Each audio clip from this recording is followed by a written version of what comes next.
ये उस दौर की कहानी है कि जब यूरोप में एक मोहलिक ताउन की वबा फैलती है तो उस दौर का चर्च वबा की वजह चुड़ैल लड़कियों का जादू टोना करार देता है।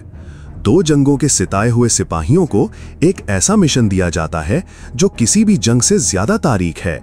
एक पुरस्कार नौजवान लड़की को ले जाना जिस पर इल्जाम है कि वही सियाह मौत ब्लैक डेथ की असल वजह है।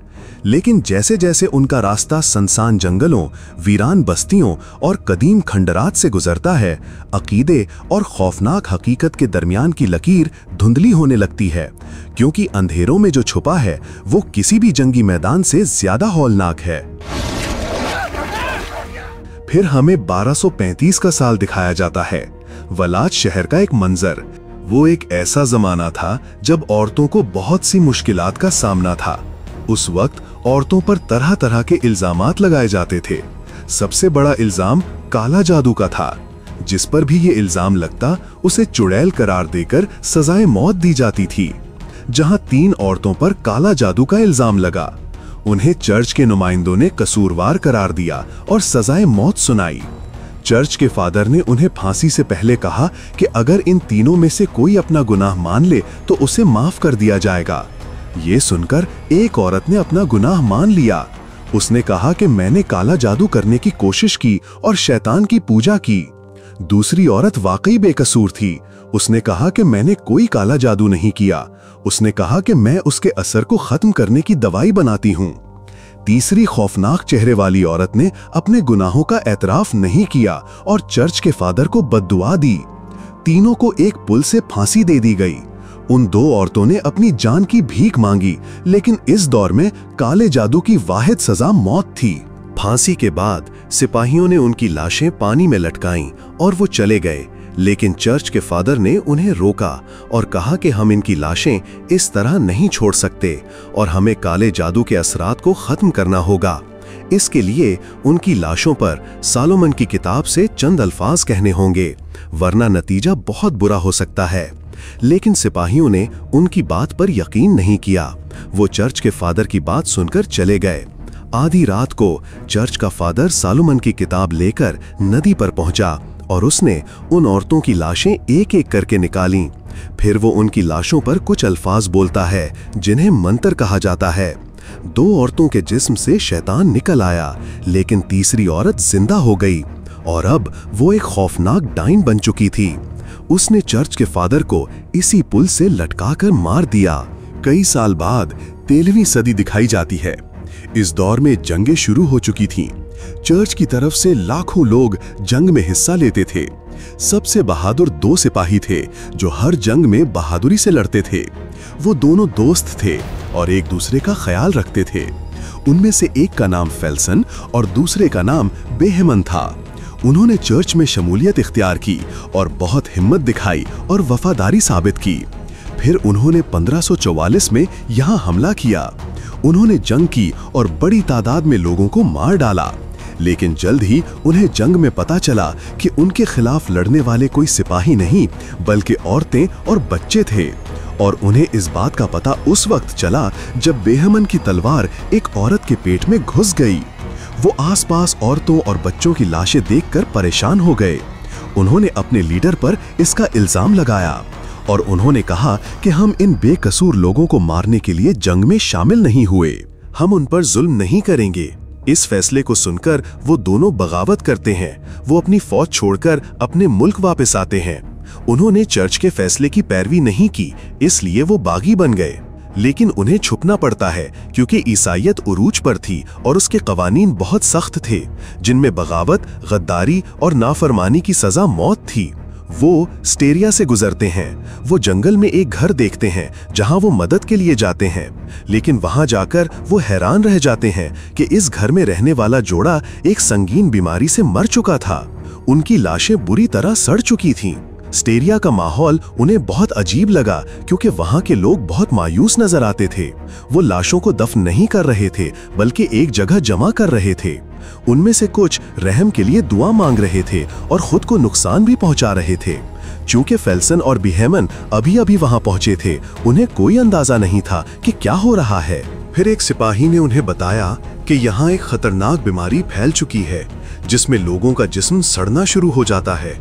ये बीमारी पिछले 3 साल से उरूज पर है। उसने कहा कि मेरा पूरा खानदान इस बीमारी से मर चुका है। वो अपनी मदद के लिए कुछ जमा करने यहाँ आए थे, लेकिन उसकी तलवार पर एक सिपाही की नजर पड़ती है और वो उसे पहचान लेते हैं। जब वो इस जगह से निकलने वाले थे, उनके सिपाहियों ने उन्हें पकड़ लिया। वो उन्हें बादशाह के सामने पेश करते हैं। वो भी इस बीमारी का शिकार है। बादशाह फेल्सन और बीहमन के बारे में जानता है कि वो बहुत बहादुर सिपाही हैं, लेकिन अब उन्होंने बगावत की है। बादशाह कहता है कि ये बीमारी जहन्नुम से आई है, जो एक औरत इस दुनिया में लेकर आई है और हमने उसे कैद कर रखा है। वो कहता है कि इसका इलाज सिर्फ सोलोमन की किताब में है। वो किताब ज्यूरिक में है और हमें इन डायनों को ज्यूरिक ले जाना होगा। उनके लीडर फैसला करेंगे कि उनके साथ क्या करना है, लेकिन हमारे सिपाही ये नहीं कर सकते क्योंकि इसका फौरी असर हमारे सिपाहियों पर होता है। वो उन्हें पेशकश करता है कि अगर तुम ये करोगे तो चर्च तुम्हारे सारे गुनाह माफ कर देगी। लेकिन बीहमन उसे करने से इनकार करता है क्योंकि वो अभी तक पिछली जंग पर पछता रहा था। उनके इनकार से बादशाह नाराज होता है और वो दोनों को कैद में डाल देता है। लेकिन इस कैद में वो डाइन भी है। वो लड़की डाइन जैसी नजर नहीं आती थी, लेकिन बीहमन को उस पर तरस आता है जब वो रात के वस्त्र में अपनी चोटों की वजह से कांप रही थी और रो रही थी। लेकिन वो उस पर तरस खाता है और बादशाह से कहता है कि वो उन्हें जेवरिक ले जाएंगे और यहाँ से जेवरिक जाने में 6 या 7 दिन लगेंगे। उनके साथ उनका चर्च का फादर और एक सिपाही होता है। उन्हें इस जगह के बारे में कोई अंदाजा नहीं होता, सिर्फ एक नक्शा होता है। बीहमन नक्शे पर भरोसा नहीं करता। उसे किसी ऐसे शख्स की मदद की जरूरत होती है जो पहले वहां जा चुका हो।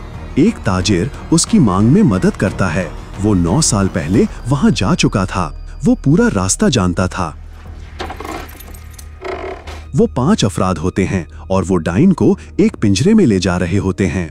वो लड़की चर्च का फादर के अलावा किसी को डाइन नहीं लगती थी क्योंकि वो जानता था कि वो डाइन है। एक मकामी लड़का उनका पीछा कर रहा होता है क्योंकि वो भी वहां जाना चाहता था। वो बीहमन से कहता है कि जब तुम्हारा मिशन मुकम्मल हो जाए तो मुझे भी अपना सिपाही बना लेना। वो उसे वहां ले जाने पर राजी नहीं होते।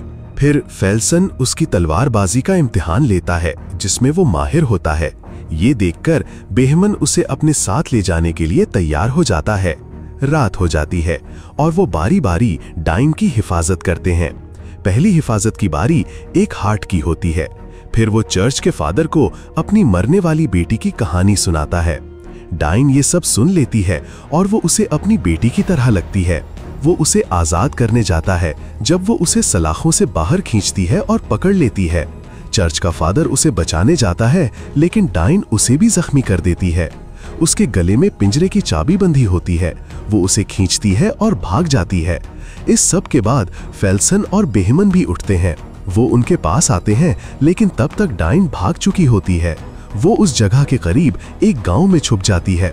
सब उसे पकड़ने के लिए उसके पीछे जाते हैं, लेकिन कोई उसे काबू नहीं कर सकता क्योंकि वो बार बार गायब हो जाती थी। फिर एक हार्ट अपनी मरने वाली बेटी को देखता है।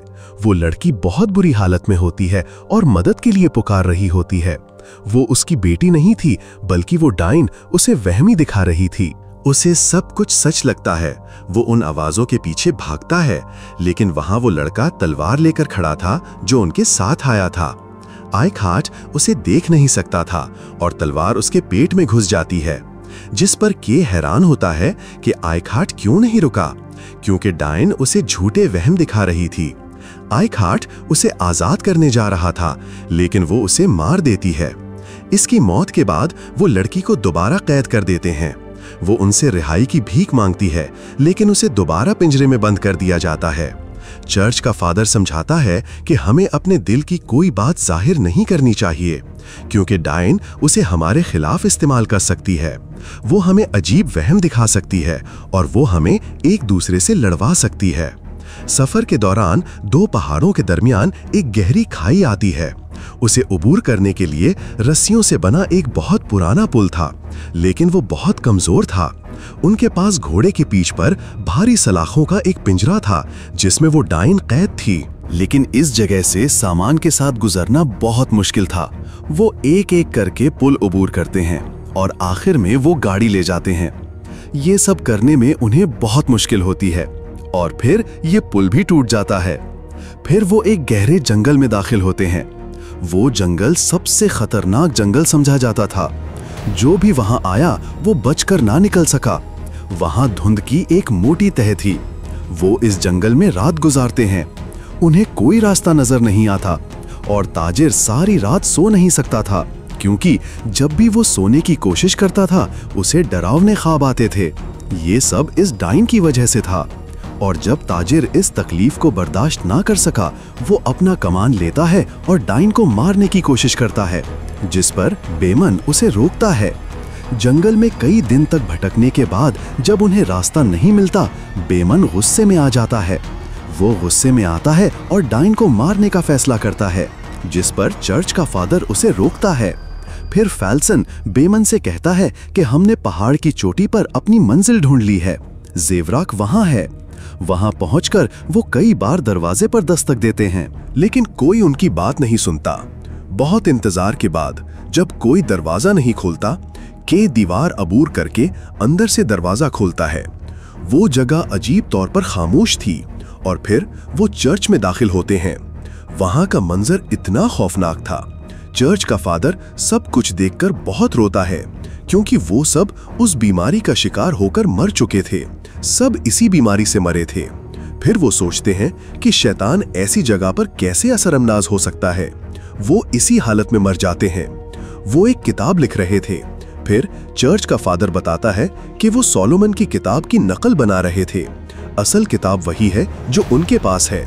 इसमें बहुत से मजहबी या जादुई अल्फाज थे जो इसके असर को खत्म करने के लिए थे। उन लोगों को यहाँ आने की बहुत उम्मीदें थीं, जिस पर बीहमन कहता है कि ये हमारी आखिरी उम्मीद है। कहता है कि वो लोग मर गए, वो बहुत बदकिस्मत थे, लेकिन सिर्फ तुम हमें इस सूरत हाल से आजाद करा सकते हो। फिर पादरी इस किताब को खोलता है और मजहबी अल्फाज पढ़ना शुरू करता है, लेकिन इसका डाइन पर कोई असर नहीं होता। डाइन की आवाज मर्दों जैसी हो जाती है। वो बीहमन की हर बुरी आदत को बेनकाब करती है। इस डाइन में एक शैतानी रूह बस रही होती है। यहाँ सब राज खुल जाते हैं। चर्च के फादर को एहसास होता है कि वो लड़की खुद डाइन नहीं है, बल्कि जहन्नम से आने वाली एक शैतानी रूह ने उसके जिस्म में कब्जा कर रखा है। वो शैतान बीमारी फैला रहा है और जहन्नम से निकलकर दुनिया में आना चाहता है। चर्च का फादर ताकतवर दुआएं पढ़ना शुरू करता है, जिससे उस शैतान की असल शक्ल जाहिर होती है। शैतान की शक्ल खौफनाक होती है और वो सलाखों को पिघलाकर उड़ जाता है। इस अफरियत का असल मकसद चर्च तक पहुंचना था, ताकि वो बुक ऑफ सोलोमन को तबाह कर सके, क्योंकि इस किताब में वो वाहिद मंत्र मौजूद है जो इसे और इसकी नस्ल को ख़त्म कर सकता है। इख्तितामी मनाजर में जिंदा बचने की जंग और इंसानियत की तकदीर का फैसला होता है। वो अफरियत अब लड़की के जिस्म से बाहर आ जाता है और मरे हुए राहिबों के जिस्मों पर कब्जा करके उन्हें ज़ॉम्बी जैसी खौफनाक मखलूक में तब्दील कर देता है। किरदारों को इन मरे हुए राहिबों के खिलाफ एक मायूस कुन जंग लड़नी पड़ती है। बेमन, फैल्सन और पादरी इन अफरियत ज़दा राहिबों से लड़ते हैं। इस जंग में फैल्सन और पादरी दोनों मारे जाते हैं और बेमन अकेला रह जाता है। बेमन बहादुरी से अफरियत का मुकाबला करता है ताकि के मंत्र मुकम्मल कर सके। आखिरकार मंत्र मुकम्मल होने पर एक मुक़द्दस आग निकलती है जो अफरियत को तबाह कर देती है। इस मंजर की जज्बाती गहराई इसमें की गई कुर्बानियों में है। बहीमन, जो अपने माजी की वजह से मायूस हो चुका था, अब दोबारा अपना मकसद हासिल करता है और बेगुनाह लड़की को बचाने और के की मदद करने के लिए अपनी जान दे देता है। इसकी मौत इसके किरदार की तकमील को जाहिर करती है। इस फिल्म का इख्तिताम सिर्फ एक लड़ाई नहीं है, बल्कि बुराई के खिलाफ एक बहादुराना और कुर्बानी पर मबनी मुकाबला है। किरदारों की मौत, खास तौर पर बहीमन और फैल्सन की, उनके माजी के गुनाहों का कफ़ारा साबित होती है। आखिर में अफरियत तबाह हो जाती है और वो लड़की और के वाहिद जिंदा लोग थे जो बच गए। फिल्म इस उम्मीद पर ख़त्म होती है कि अब वो शैतानी बीमारी ख़त्म हो जाएगी, लेकिन उसकी कीमत बहादुर हीरोज की जिंदगियों से अदा की गई। नाजरीन, अगर आपको ये हमारी आज की रीकैप वीडियो पसंद आई तो बराए करम इसको लाइक करें, अपने ख्यालात कमेंट्स में शेयर करें और हमारे चैनल अनमोल फ्लेक्स को सब्सक्राइब करना ना भूलें, ताकि आप ऐसी ही मजीद सनसनीखेज फिल्मी कहानियों से जुड़े रहें। आपका ताउन हमारे लिए बहुत माने रखता है। अगली वीडियो में फिर मुलाकात होगी। Good bye.